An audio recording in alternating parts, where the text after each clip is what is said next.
السلام علیکم ورحمۃ اللہ۔ ناظرین، مسجد کے احترام کی بابت سوشل انڈیا نیوز کے اس نامہ نگار نے ام المدارس دارالعلوم دیوبند کی شورا کے رکن جناب مفتی حسن محمود صاحب راجستھانی کا خصوصی انٹرویو لیا ہے، جو پیش خدمت ہے۔ اس میں قرب قیامت کی علامتوں میں سے یہ ہے کہ لوگ مسجدوں میں شور شرابہ کریں گے، یہ علامات قیامت میں سے ہے، اور مسجد کا ادب یہی ہے کہ مسجد میں دنیا کی باتیں کسی طرح سے بھی کرنا درست اور جائز نہیں ہے۔ اس میں ایک سوال یہ تھا کہ کچھ لوگوں نے آج کل یہ اخبار میں بیان جاری کیے ہیں کہ آج کل جو کورونا مہاماری کی بیماری چل رہی ہے تو مسجد کے اندر بیڈ لگائے جا سکتے ہیں، اور مسجد کے اندر جو ہے وہ جو لوگ بیمار ہیں کورونا کے، بلا لحاظ مطلب ان کے بیڈ لگائے جا سکتے ہیں، ان کا وہاں علاج ہو سکتا ہے کیا؟ اس کے لیے کیا کرنا ہے؟ یعنی آپ یہ دیکھیے کہ مسجد میں بیڈ لگائے جائیں گے تو جہاں مسجد میں خاص مسجد کے احاطے میں اگر بیڈ لگائے جائیں گے تو لوگ نماز پڑھنے کیسے آئیں گے؟ وہاں تو کرونا کے مریض ہیں۔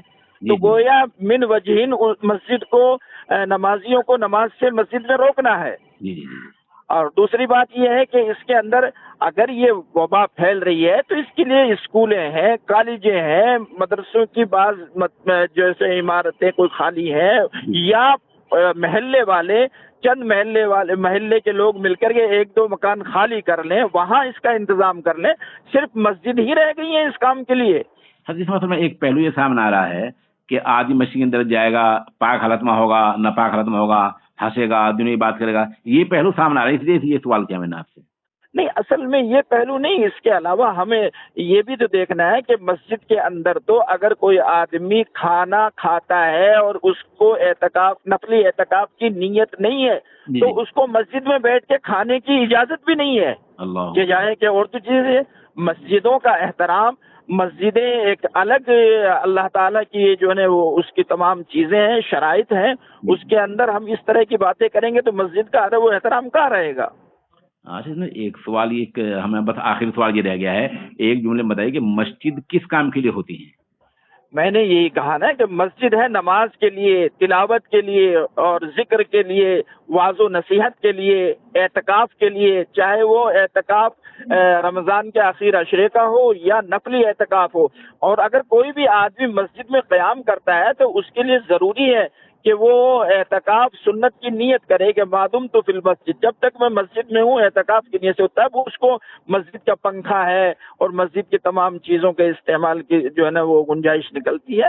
یہ چیزیں جو آج اخباروں میں یا واٹس ایپ کے ذریعے سے پھیلائی جا رہی ہیں کہ مسجدوں کے اندر چارپائیاں رکھ دی جائیں، تو اس کی ضرورت کیا پڑ گئی ہے؟ محلے کے کچھ لوگ مل کر کے ایک مکان خالی کر لیں، اور وہ محلے ہی کے لوگ ہوں گے، انہی کی ضرورت ہے۔ اور سرکار کا کام ہے یہ کہ سرکار اس کام کو کرے، عبادت گاہیں اس لیے نہیں ہے۔ اگر یہی بات ہوتی تو بابری مسجد کا قضیہ تو کبھی ختم ہو جاتا۔ بے شک بے شک بے شک۔ اس لیے احتیاط کرنا چاہیے۔ یہ 2-3 روز سے اس طرح کی ہوا اور فضا پھیلائی جا رہی ہے۔ گجرات کے کسی صاحب نے یہ کہا ہے، اور اس کے علاوہ جو ہے نا وہ دلی سے اس طرح کی آوازیں اٹھ رہی ہیں۔ دیکھیے، یہ شریعت کا حکم ہے، شریعت کے حکم میں مفتیان کرام سے شریعت کا حکم معلوم کیا جائے اور اس کے مطابق مسجد کا معاملہ رکھا جائے۔ یہ تمام چیزیں اسی طرح ہونی چاہیے۔ اس طرح ہر آدمی چاہے شریعت کے بارے میں کچھ بولنا شروع کر دے، اس طرح سے یہ شریعت کا جو ہے نا مذاق اڑانا ہے، اور اس کو ہم مناسب نہیں سمجھتے۔